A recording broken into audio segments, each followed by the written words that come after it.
Think and Grow Rich by Napoleon Hill. Chapter 2. Desire. The starting point of all achievement. The first step toward riches. When Edwin C. Barnes climbed down from the freight train in Orange, New Jersey, more than 30 years ago, he may have resembled a tramp, but his thoughts were those of a king. As he made his way from the railroad tracks to Thomas A. Edison's office, his mind was at work. He saw himself standing in Edison's presence. He heard himself asking Mr. Edison for an opportunity to carry out the one consuming obsession of his life, a burning desire to become the business associate of the great inventor. Barnes' desire was not a hope. It was not a wish. It was a keen, pulsating desire which transcended everything else. It was definite. The desire was not new when he approached Edison. It had been Barnes's dominating desire for a long time. In the beginning, when the desire first appeared in his mind, it may have been, probably was, only a wish. But it was no mere wish when he appeared before Edison with it. A few years later, Edwin C. Barnes again stood before Edison in the same office where he first met the inventor. This time his desire had been translated into reality. He was in business with Edison. The dominating dream of his life had become a reality. Today, people who know Barnes envy him because of the break life yielded him.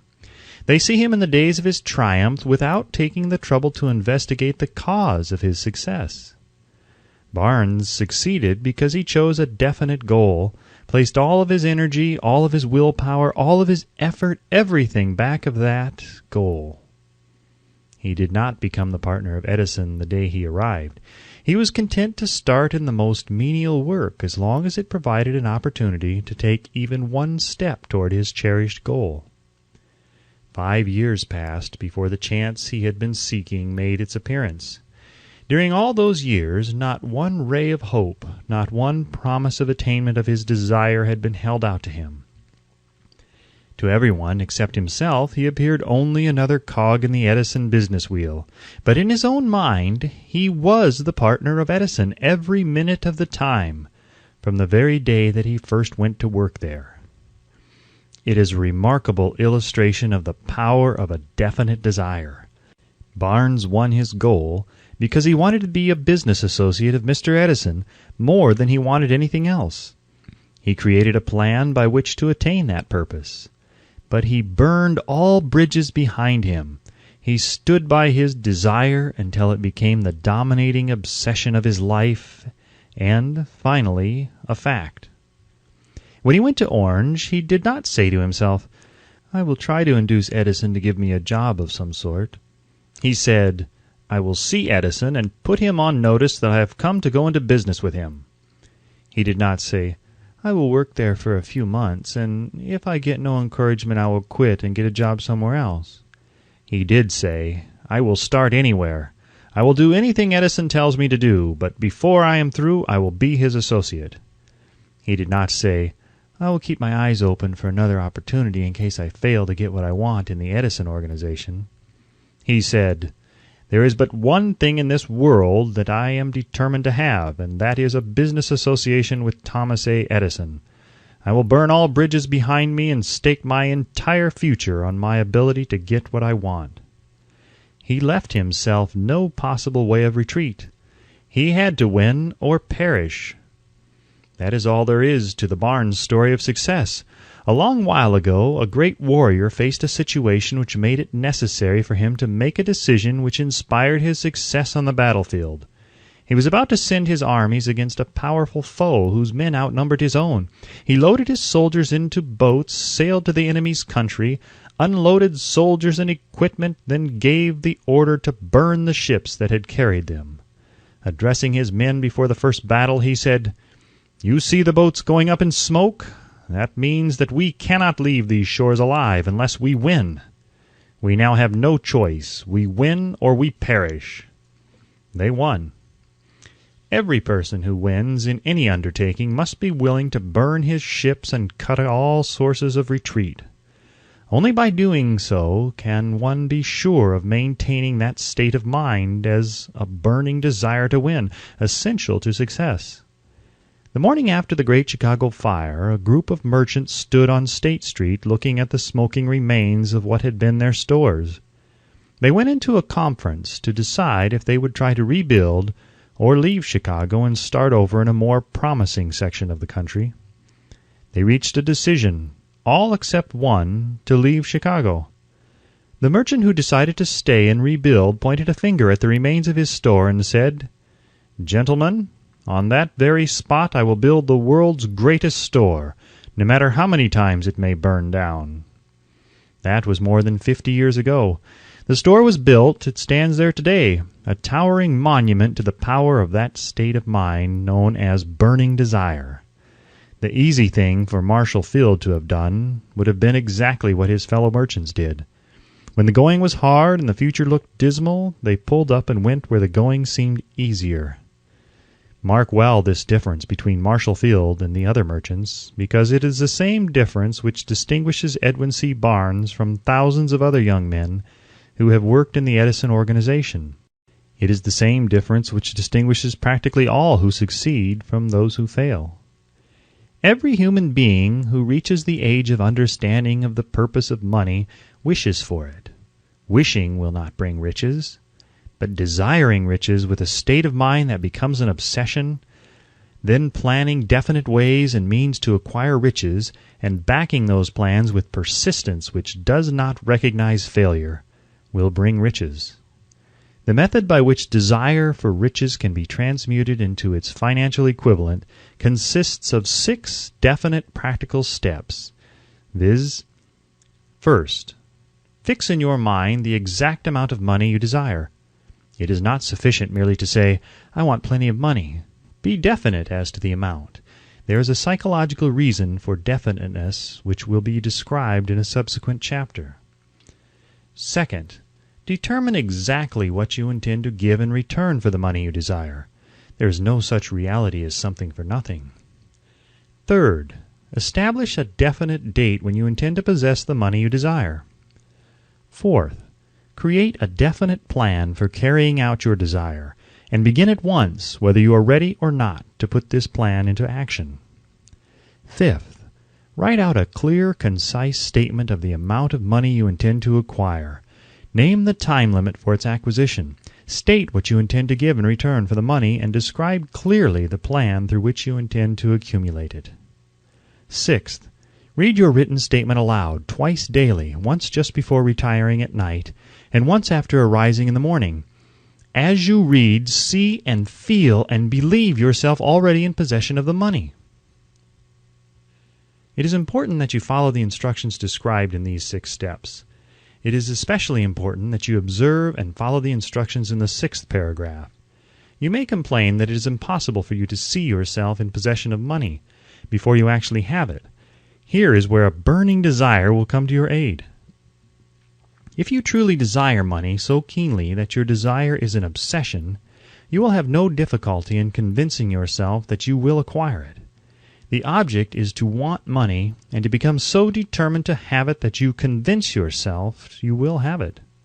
Only those who become money conscious ever accumulate great riches. Money consciousness means that the mind has become so thoroughly saturated with the desire for money that one can see one's self already in possession of it. To the uninitiated, who has not been schooled in the working principles of the human mind, these instructions may appear impractical. It may be helpful to all who fail to recognize the soundness of the 6 steps to know that the information they convey was received from Andrew Carnegie, who began as an ordinary laborer in the steel mills, but managed, despite his humble beginning, to make these principles yield himself a fortune of considerably more than $100 million. It may be of further help to know that the 6 steps here recommended were carefully scrutinized by the late Thomas A. Edison, who placed his stamp of approval upon them as being not only the steps essential for the accumulation of money, but necessary for the attainment of any definite goal. The steps call for no hard labor. They call for no sacrifice. They do not require one to become ridiculous or credulous. To apply them calls for no great amount of education, but the successful application of these 6 steps does call for sufficient imagination to enable one to see and to understand that accumulation of money cannot be left to chance, good fortune, and luck. One must realize that all who have accumulated great fortunes first did a certain amount of dreaming, hoping, wishing, desiring, and planning before they acquired money. You may as well know right here that you can never have riches in great quantities unless you can work yourself into a white heat of desire for money and actually believe you will possess it. You may as well know also that every great leader from the dawn of civilization down to the present was a dreamer. Christianity is the greatest potential power in the world today because its founder was an intense dreamer who had the vision and the imagination to see realities in their mental and spiritual form before they had been transmuted into physical form. If you do not see the great riches in your imagination, you will never see them in your bank balance. Never in the history of America has there been so great an opportunity for practical dreamers as now exists. The 6-year economic collapse has reduced all men substantially to the same level. A new race is about to be run. The stakes represent huge fortunes which will be accumulated within the next 10 years. The rules of the race have changed because we now live in a changed world that definitely favors the masses, those who had but little or no opportunity to win under the conditions existing during the Depression, when fear paralyzed growth and development. We who are in this race for riches should be encouraged to know that this changed world in which we live is demanding new ideas, new ways of doing things, new leaders, new inventions, new methods of teaching, new methods of marketing, new books, new literature, new features for the radio, new ideas for moving pictures. Back of all this demand for new and better things, there is one quality which one must possess to win, and that is definiteness of purpose, the knowledge of what one wants, and a burning desire to possess it. The business depression marked the death of one age and the birth of another. This changed world requires practical dreamers who can and will put their dreams into action. The practical dreamers have always been and always will be the pattern makers of civilization. We who desire to accumulate riches should remember the real leaders of the world always have been men who harnessed and put into practical use the intangible, unseen forces of unborn opportunity, and have converted those forces, or impulses of thought, into skyscrapers, cities, factories, airplanes, automobiles, and every form of convenience that makes life more pleasant. Tolerance and an open mind are practical necessities of the dreamer of today. Those who are afraid of new ideas are doomed before they start. Never has there been a time more favorable to pioneers than the present. True, there is no wild and woolly West to be conquered as in the days of the covered wagon, but there is a vast business, financial, and industrial world to be remolded and redirected along new and better lines. In planning to acquire your share of the riches, let no one influence you to scorn the dreamer. To win the big stakes in this changed world, you must catch the spirit of the great pioneers of the past, whose dreams have given to civilization all that it has of the value, the spirit which serves as the life-blood of our own country, your opportunity and mine to develop and market our talents. Let us not forget, Columbus dreamed of an unknown world, staked his life on the existence of such a world, and discovered it. Copernicus, the great astronomer, dreamed of a multiplicity of worlds and revealed them. No one denounced him as impractical after he had triumphed. Instead, the world worshipped at his shrine, thus proving once more that success requires no apologies, failure permits no alibis. If the thing you wish to do is right, and you believe in it, go ahead and do it. Put your dream across, and never mind what they say if you meet with temporary defeat, for they perhaps do not know that every failure brings with it the seed of an equivalent success. Henry Ford, poor and uneducated, dreamed of a horseless carriage, went to work with what tools he possessed without waiting for opportunity to favor him, and now evidence of his dream belts the entire earth. He has put more wheels into operation than any man who ever lived, because he was not afraid to back his dreams. Thomas Edison dreamed of a lamp that could be operated by electricity, began where he stood to put his dream into action, and despite more than 10,000 failures, he stood by that dream until he made it a physical reality. Practical dreamers do not quit. Wayland dreamed of a chain of cigar stores, transformed his dream into action, and now the United Cigar Stores occupy the best corners in America. Lincoln dreamed of freedom for the black slaves, put his dream into action, and barely missed living to see a united North and South translate his dream into reality. The Wright brothers dreamed of a machine that would fly through the air. Now one may see evidence all over the world that they dreamed soundly. Marconi dreamed of a system for harnessing the intangible forces of the ether. Evidence that he did not dream in vain may be found in every wireless and radio in the world. Moreover, Marconi's dream brought the humblest cabin and the most stately manor house side by side. It made the people of every nation on earth backdoor neighbors. It gave the President of the United States a medium by which he may talk to all the people of America at one time and on short notice. It may interest you to know that Marconi's friends had him taken into custody and examined in a psychopathic hospital when he announced he had discovered a principle through which he could send messages through the air without the aid of wires or other direct physical means of communication. The dreamers of today fare better. The world has become accustomed to new discoveries. Nay, it has shown a willingness to reward the dreamer who gives the world a new idea. The greatest achievement was at first, and for a time, but a dream. The oak sleeps in the acorn, the bird waits in the egg, and in the highest vision of the soul, a waking angel stirs. Dreams are the seedlings of reality. Awake, arise, and assert yourself, you dreamers of the world. Your star is now in the ascendancy. The world depression brought the opportunity you have been waiting for. It taught people humility, tolerance, and open-mindedness. The world is filled with an abundance of opportunity, which the dreamers of the past never knew.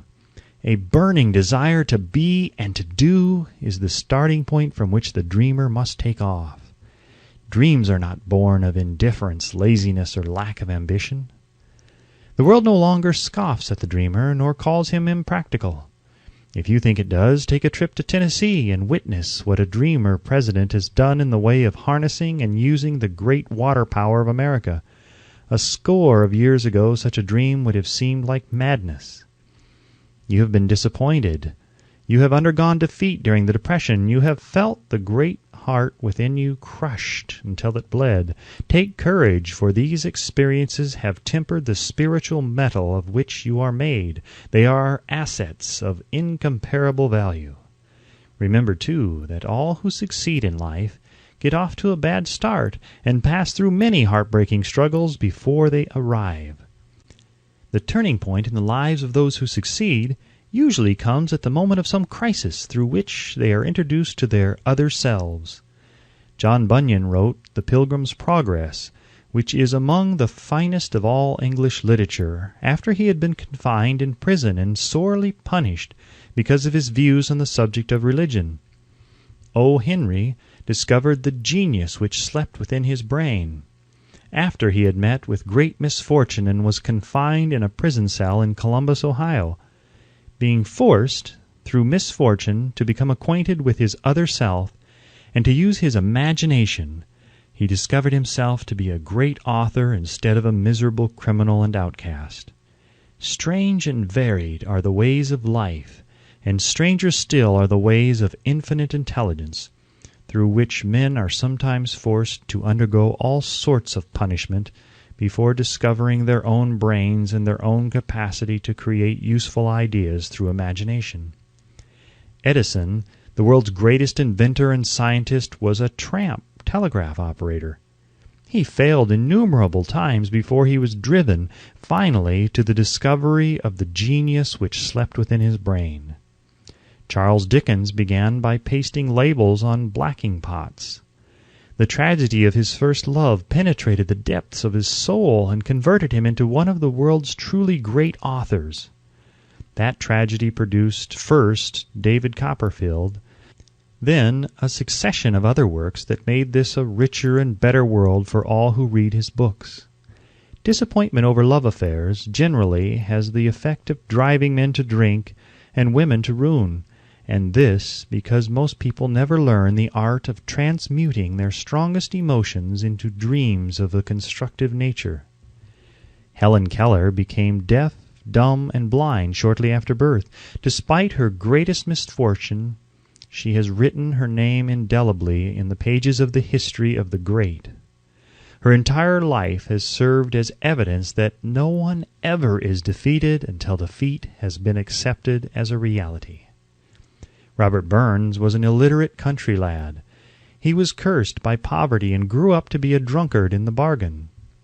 The world was made better for his having lived because he clothed beautiful thoughts in poetry, and thereby plucked a thorn and planted a rose in its place.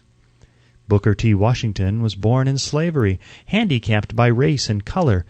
Because he was tolerant, had an open mind at all times on all subjects, and was a dreamer, he left his impress for good on an entire race. Beethoven was deaf, Milton was blind, but their names will last as long as time endures, because they dreamed and translated their dreams into organized thought. Before passing to the next chapter, kindle anew in your mind the fire of hope, faith, courage, and tolerance. If you have these states of mind and a working knowledge of the principles described, all else that you need will come to you when you are ready for it.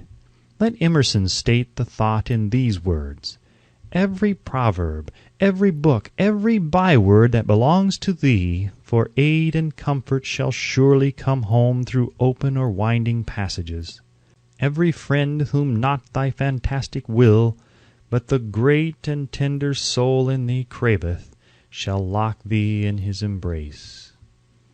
There is a difference between wishing for a thing and being ready to receive it.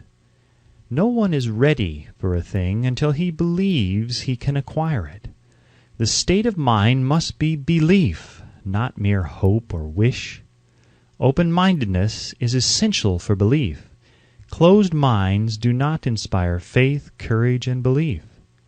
Remember, no more effort is required to aim high in life, to demand abundance and prosperity, than is required to accept misery and poverty. A great poet has correctly stated this universal truth through these lines: "I bargained with life for a penny, and life would pay no more.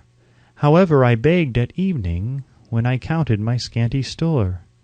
For life is a just employer, he gives you what you ask, but once you have set the wages, why, you must bear the task. I worked for a menial's hire, only to learn, dismayed, that any wage I had asked of life, life would have willingly paid." Desire outwits Mother Nature. As a fitting climax to this chapter, I wish to introduce one of the most unusual persons I have ever known. I first saw him 24 years ago, a few minutes after he was born. He came into the world without any physical sign of ears, and the doctor admitted, when pressed for an opinion, that the child might be deaf and mute for life. I challenged the doctor's opinion. I had the right to do so. I was the child's father. I, too, reached a decision and rendered an opinion, but I expressed the opinion silently in the secrecy of my own heart. I decided that my son would hear and speak.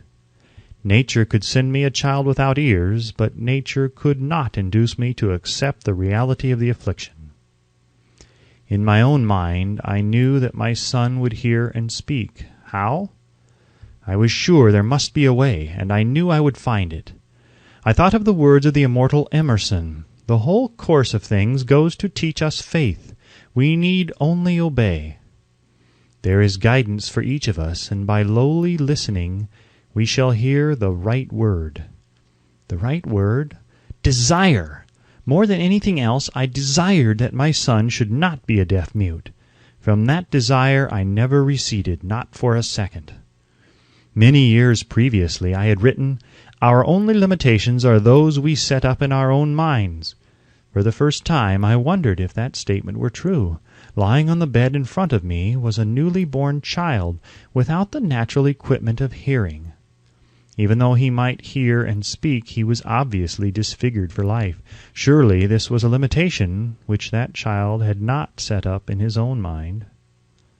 What could I do about it? Somehow I would find a way to transplant into that child's mind my own burning desire for ways and means of conveying sound to his brain without the aid of ears.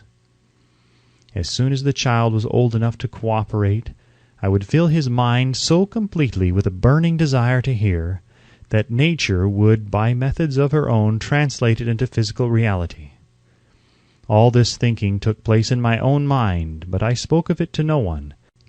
Every day I renewed the pledge I had made to myself, not to accept a deaf-mute for a son. As he grew older and began to take notice of things around him, we observed that he had a slight degree of hearing. When he reached the age when children usually begin talking, he made no attempt to speak, but we could tell by his actions that he could hear certain sounds slightly. That was all I wanted to know. I was convinced that if he could hear even slightly, he might develop still greater hearing capacity. Then something happened which gave me hope. It came from an entirely unexpected source. We bought a Victrola. When the child heard the music for the first time, he went into ecstasies and promptly appropriated the machine. He soon showed a preference for certain records, among them "It's a Long Way to Tipperary." On one occasion he played that piece over and over for almost 2 hours, standing in front of the Victrola with his teeth clamped on the edge of the case. The significance of this self-formed habit of his did not become clear to us until years afterward, for we had never heard of the principle of bone conduction of sound at that time. Shortly after he appropriated the Victrola, I discovered that he could hear me quite clearly when I spoke with my lips touching his mastoid bone, or at the base of the brain. These discoveries placed in my possession the necessary media by which I began to translate into reality my burning desire to help my son develop hearing and speech. By that time he was making stabs at speaking certain words. The outlook was far from encouraging, but desire backed by faith knows no such words as impossible. Having determined that he could hear the sound of my voice plainly, I began immediately to transfer to his mind the desire to hear and speak. I soon discovered that the child enjoyed bedtime stories, so I went to work creating stories designed to develop in him self-reliance, imagination, and a keen desire to hear and to be normal. There was one story in particular which I emphasized by giving it some new and dramatic coloring each time it was told. It was designed to plant in his mind the thought that his affliction was not a liability, but an asset of great value, despite the fact that all the philosophy I had examined clearly indicated that every adversity brings with it the seed of an equivalent advantage. I must confess that I had not the slightest idea how this affliction could ever become an asset. However, I continued my practice of wrapping that philosophy in bedtime stories, hoping the time would come when he would find some plan by which his handicap could be made to serve some useful purpose. Reason told me plainly that there was no adequate compensation for the lack of ears and natural hearing equipment. Desire, backed by faith, pushed reason aside and inspired me to carry on. As I analyze the experience in retrospect, I can see now that my son's faith in me had much to do with the astounding results. He did not question anything I told him. I sold him the idea that he had a distinct advantage over his older brother, and that this advantage would reflect itself in many ways. For example, the teachers in school would observe that he had no ears, and because of this they would show him special attention and treat him with extraordinary kindness. They always did. His mother saw to that by visiting the teachers and arranging with them to give the child the extra attention necessary. I sold him the idea, too, that when he became old enough to sell newspapers (his older brother had already become a newspaper merchant), he would have a big advantage over his brother for the reason that people would pay him extra money for his wares because they could see that he was a bright, industrious boy despite the fact that he had no ears. We could notice that gradually the child's hearing was improving. Moreover, he had not the slightest tendency to be self-conscious because of his affliction. When he was about 7, he showed the first evidence that our method of servicing his mind was bearing fruit. For several months he begged for the privilege of selling newspapers, but his mother would not give her consent. She was afraid that his deafness made it unsafe for him to go on the street alone. Finally, he took matters into his own hands. One afternoon, when he was left at home with the servants, he climbed through the kitchen window, shinnied to the ground, and set out on his own. He borrowed 6 cents in capital from the neighborhood shoemaker, invested it in papers, sold out, reinvested, and kept repeating until late in the evening. After balancing his accounts and paying back the 6 cents he had borrowed from his banker, he had a net profit of 42 cents. When he got home that night, we found him in bed asleep with the money tightly clenched in his hand. His mother opened his hand, removed the coins, and cried. Of all things, crying over her son's first victory seemed so inappropriate. My reaction was the reverse. I laughed heartily, for I knew that my endeavor to plant in the child's mind an attitude of faith in himself had been successful. His mother saw, in his first business venture, a little deaf boy who had gone out in the streets and risked his life to earn money. I saw a brave, ambitious, self-reliant little businessman whose stock in himself had been increased 100% because he had gone into business on his own initiative and had won. The transaction pleased me because I knew that he had given evidence of a trait of resourcefulness that would go with him all through life. Later events proved this to be true. When his older brother wanted something, he would lie on the floor, kick his feet in the air, cry for it, and get it. When the little deaf boy wanted something, he would plan a way to earn the money, then buy it for himself. He still follows that plan. Truly, my own son has taught me that handicaps can be converted into stepping stones on which one may climb toward some worthy goal, unless they are accepted as obstacles and used as alibis. The little deaf boy went through the grades, high school and college, without being able to hear his teachers excepting when they shouted loudly at close range. He did not go to a school for the deaf. We would not permit him to learn the sign language. We were determined that he should live a normal life and associate with normal children, and we stood by that decision, although it cost us many heated debates with school officials. While he was in high school, he tried an electrical hearing aid, but it was of no value to him, due, we believed, to a condition that was disclosed when the child was 6 by Dr. J. Gordon Wilson of Chicago, when he operated on one side of the boy's head and discovered that there was no sign of natural hearing equipment. During his last week in college, 18 years after the operation, something happened which marked the most important turning point of his life. Through what seemed to be mere chance, he came into possession of another electrical hearing device, which was sent to him on trial. He was slow about testing it due to his disappointment with a similar device. Finally, he picked the instrument up and more or less carelessly placed it on his head, hooked up the battery, and lo, as if by a stroke of magic, his lifelong desire for normal hearing became a reality. For the first time in his life, he heard practically as well as any person with normal hearing. God moves in mysterious ways his wonders to perform. Overjoyed because of the changed world which had been brought to him through his hearing device, he rushed to the telephone, called his mother, and heard her voice perfectly. The next day he plainly heard the voices of his professors in class for the first time in his life. Previously, he could hear them only when they shouted at short range. He heard the radio. He heard the talking pictures. For the first time in his life he could converse freely with other people without the necessity of their having to speak loudly. Truly he had come into possession of a changed world. We had refused to accept nature's error, and by persistent desire we had induced nature to correct that error through the only practical means available. Desire had commenced to pay dividends, but the victory was not yet complete. The boys still had to find a definite and practical way to convert this handicap into an equivalent asset. Hardly realizing the significance of what had already been accomplished, but intoxicated with the joy of his newly discovered world of sound, he wrote a letter to the manufacturer of the hearing aid, enthusiastically describing his experience. Something in his letter, something perhaps which was not written on the lines, but back of them, caused the company to invite him to New York.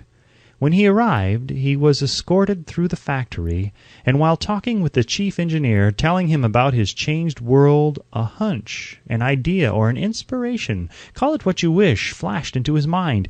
It was this impulse of thought which converted his affliction into an asset, destined to pay dividends in both money and happiness to thousands for all time to come.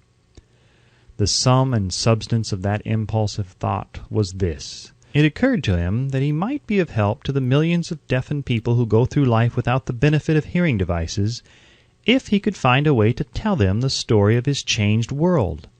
Then and there he reached a decision to devote the remainder of his life to rendering useful service to the hard of hearing. For an entire month he carried on an intensive research, during which he analyzed the entire marketing system of the manufacture of the hearing device, and created ways and means of communicating with the hard of hearing all over the world for the purpose of sharing with them his newly discovered, changed world. When this was done, he put in writing a 2-year plan based upon his findings. When he presented the plan to the company, he was instantly given a position for the purpose of carrying out his ambition. Little did he dream when he went to work that he was destined to bring hope and practical relief to thousands of deafened people who, without his help, would have been doomed forever to deaf mutism. Shortly after he became associated with the manufacturer of his hearing aid, he invited me to attend a class conducted by his company for the purpose of teaching deaf mutes to hear and to speak. I had never heard of such a form of education. Therefore I visited the class, skeptical but hopeful that my time would not be entirely wasted. Here I saw a demonstration which gave me a greatly enlarged vision of what I had done to arouse and keep alive in my son's mind the desire for normal hearing. I saw deaf mutes actually being taught to hear and to speak through application of the self-same principle I had used more than 20 years previously in saving my son from deaf mutism. Thus, through some strange turn of the wheel of fate, my son Blair and I have been destined to aid in correcting deaf mutism for those as yet unborn, because we are the only living human beings, as far as I know, who have established definitely the fact that deaf mutism can be corrected to the extent of restoring to normal life those who suffer with this affliction. It has been done for one, it will be done for others. There is no doubt in my mind that Blair would have been a deaf mute all his life if his mother and I had not managed to shape his mind as we did.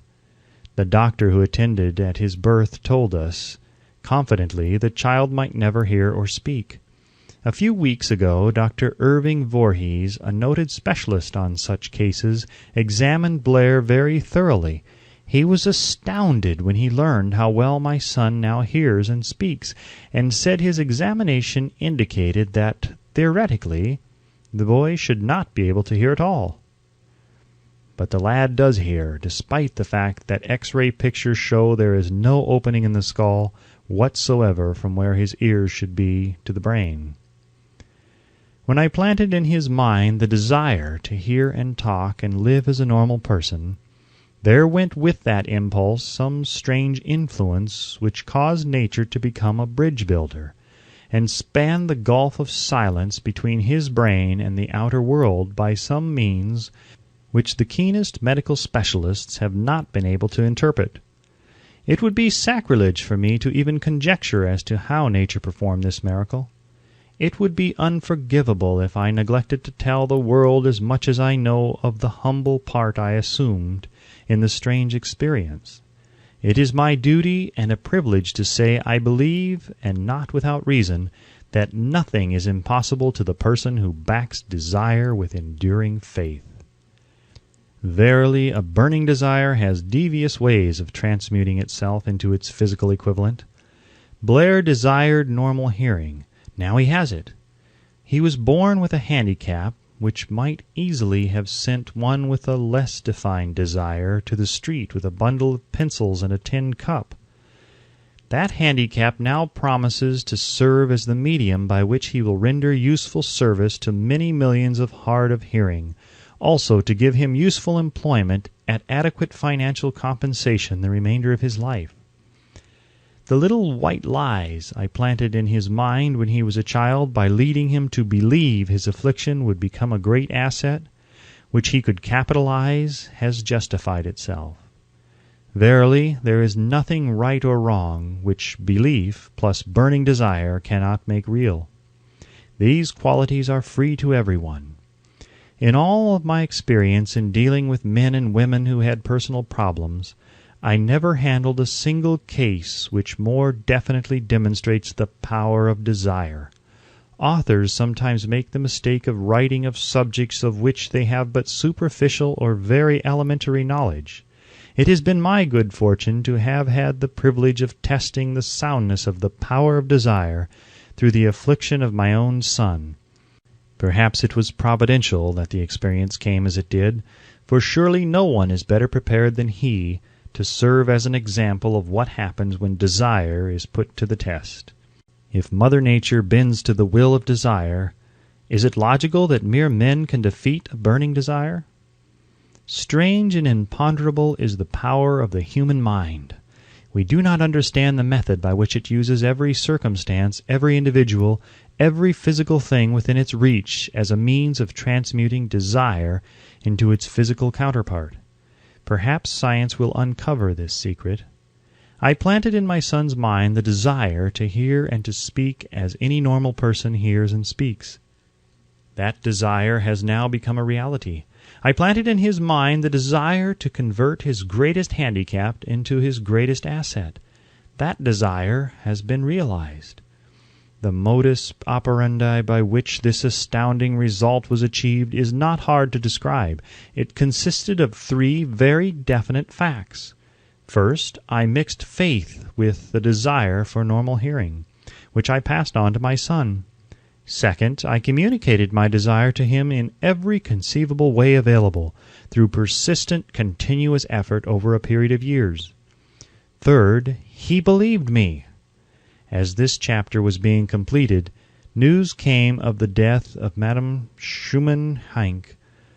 One short paragraph in the news dispatch gives the clue to this unusual woman's stupendous success as a singer. I quote the paragraph because the clue it contains is none other than desire. Early in her career, Madame Schumann-Heink visited the director of the Vienna Court Opera to have him test her voice. But he did not test it.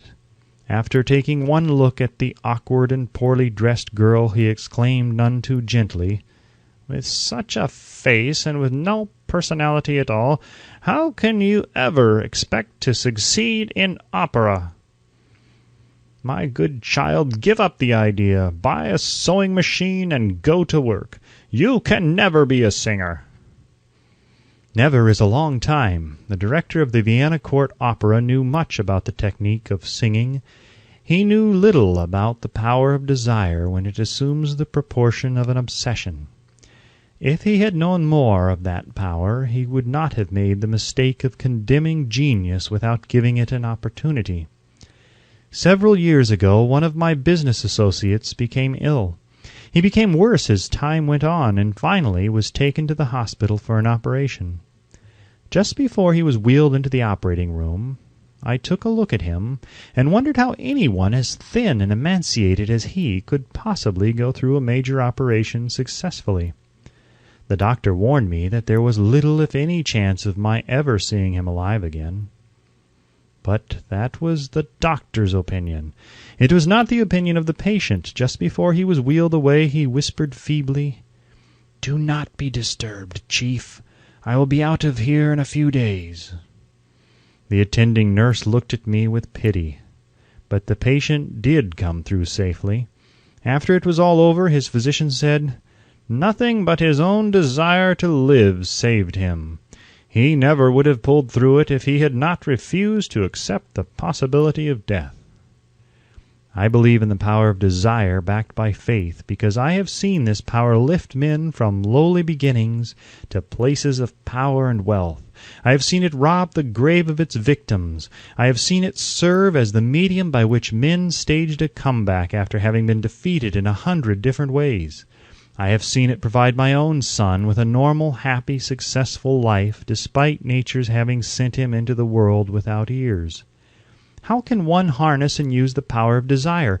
This has been answered through this and the subsequent chapters of this book. This message is going out to the world at the end of the longest and perhaps the most devastating depression America has ever known. It is reasonable to presume that the message may come to the attention of many who have been wounded by the Depression, those who have lost their fortunes, others who have lost their positions, and great numbers who must reorganize their plans and stage a comeback. To all these I wish to convey the thought that all achievement, no matter what may be its nature or its purpose, must begin with an intense, burning desire for something definite. Through some strange and powerful principle of mental chemistry, which she has never divulged, nature wraps up in the impulse of strong desire that something which recognizes no such word as impossible and accepts no such reality as failure.